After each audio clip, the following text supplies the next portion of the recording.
ದಾಂಡೇಲಿಯ ಶ್ರೀ ಶಂಕರ ಮಠದಲ್ಲಿ ಆರೋಗ್ಯ ಭಾರತಿ ಸಂಸ್ಥೆಯಿಂದ ಮಹಿಳೆಯರಿಗಾಗಿ ಆಹಾರ ಮತ್ತು ಆರೋಗ್ಯ ಜಾಗೃತಿ ಕಾರ್ಯಕ್ರಮ. ನಮ್ಮ ಆರೋಗ್ಯ ರಕ್ಷಣೆ ನಮ್ಮ ಜವಾಬ್ದಾರಿ.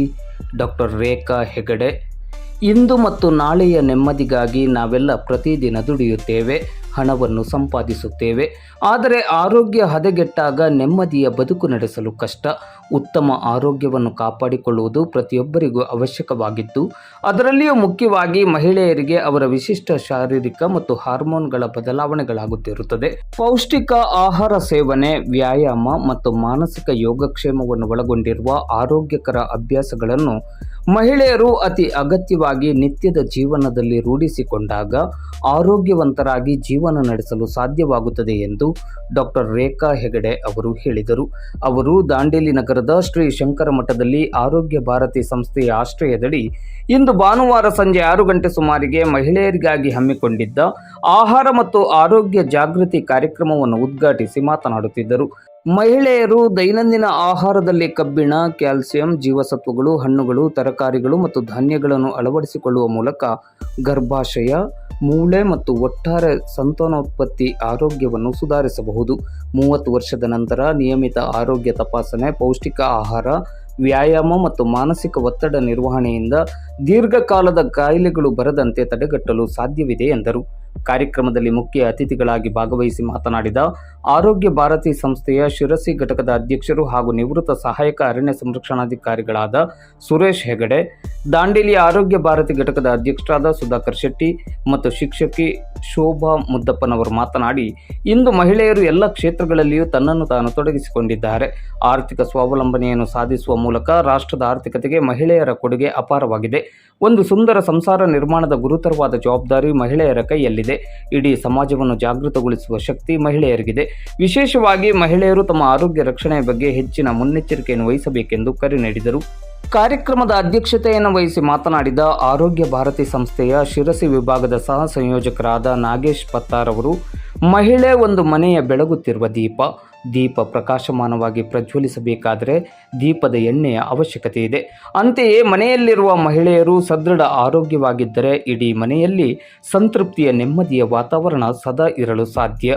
ಅಡುಗೆ ಮಾಡುವುದು, ಮಕ್ಕಳ ಪಾಲನೆಯ ಜೊತೆಗೆ ಮನೆಯ ಕೆಲಸದ ಒತ್ತಡದ ನಡುವೆಯೂ ಮಹಿಳೆಯರು ಸರಿಯಾದ ಸಮಯಕ್ಕೆ ಆಹಾರ ಸೇವನೆ ಮಾಡುವುದಲ್ಲದೆ ಸಮತೋಲಿತ ಆಹಾರ ಸೇವನೆ ಮಾಡುವುದನ್ನು ರೂಢಿ ಮಾಡಿಕೊಳ್ಳಬೇಕೆಂದು ಕರೆ ನೀಡಿದರು.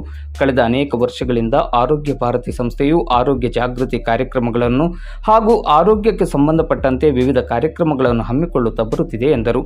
ನೀಲಂ ರಾಯ್ಕ ಸ್ವಾಗತಿಸಿದ ಕಾರ್ಯಕ್ರಮಕ್ಕೆ ದೀಪಾ ಬ್ಯಾಳೆ ವಂದಿಸಿದರು. ಸಿಆರ್ ರಾಯ್ಕ್ ಕಾರ್ಯಕ್ರಮವನ್ನು ನಿರೂಪಿಸಿದರು. ಹಾಗಾಗಿ ಮಧುಮೇಹ ನಿಯಂತ್ರಣ ಕಾರ್ಯಕ್ರಮದ ಬಗ್ಗೆ ಏನು ನಿಯಂತ್ರಣ ಇಟ್ಕೊಳ್ಳಿಕ್ಕೆ ಏನು ಕ್ರಮ ವಹಿಸಬೇಕು, ಮುನ್ನೆಚ್ಚರಿಕೆ ವಹಿಸಬೇಕು ಇದ್ರ ಬಗ್ಗೆ ಸಹ ಜಾಗೃತಿ ಮೂಡಿಸುವಂಥ ಕಾರ್ಯಕ್ರಮ ಮಾಡ್ತೇವೆ. ನಂತರ ಶಾಲಾ ವಿದ್ಯಾರ್ಥಿಗಳಿಗೆ ಗಿಡಮೂಲಿಕೆಗಳನ್ನು ಎಷ್ಟೋ ಗಿಡಮೂಲಿಕೆ ನಮ್ಮ ಹಿತ್ತಲಲ್ಲಿ ಇರ್ತವೆ, ಅದ್ರ ಬಗ್ಗೆ ಪರಿಚಯಿಸೋದು, ನಂತರ ಅದು ಯಾವ ರೀತಿ ಉಪಯೋಗಿಸೋದ್ರ ಬಗ್ಗೆ ಸಹ ಕಾರ್ಯಕ್ರಮವನ್ನು ನಾವು ಇಲ್ಲಿ ಜಾಗೃತಿ ಮೂಡಿಸುವಂಥ ಕಾರ್ಯಕ್ರಮವನ್ನು ಇದು ಮಾಡ್ತೇವೆ. ಅಂದರೆ ಸ್ವಲ್ಪ ಈ ರೀತಿ ಇದು ಮಾಡಿಕೊಂಡ್ರೆ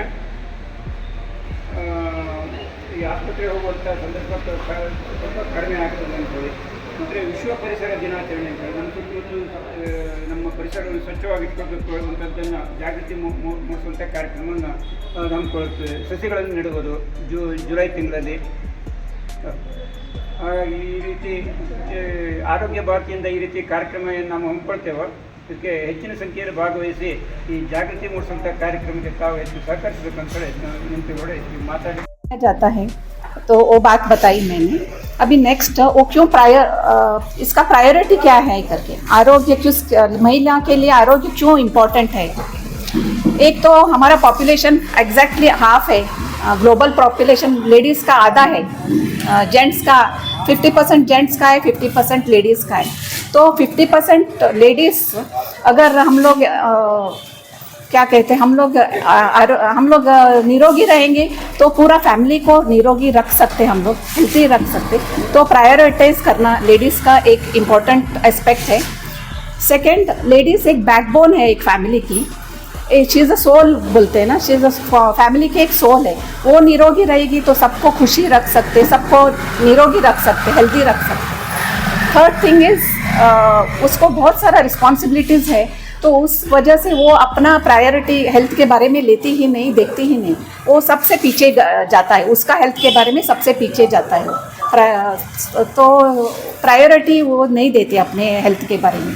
उसका बहुत सारा रिस्पॉन्सिबिलिटी रहता है बच्चों की तरफ, बच्चों का एकेडमिक्स, खाना बनाना, किचन देखना, हाउस होल्ड एक्टिविटीज़ करना, इसके अलावा वर्क प्लेस में उसको रिस्पॉन्सिबिलिटीज़ रहता है, डेडलाइन रहता है, टारगेट रहता है, तो वो अपना हेल्थ और अपने हेल्थ के बारे में बहुत ही इररिस्पॉन्सिबल रहते, वो उतना क्या बोलते काळजी क्या बोलते हैं, वो उतना अटेंशन नहीं देती है। तो उसके लिए उनका हेल्थ बहुत ही इम्पॉर्टेंट है, लेडीज़ का हेल्थ स्ट्रेस करना बहुत इम्पॉर्टेंट है।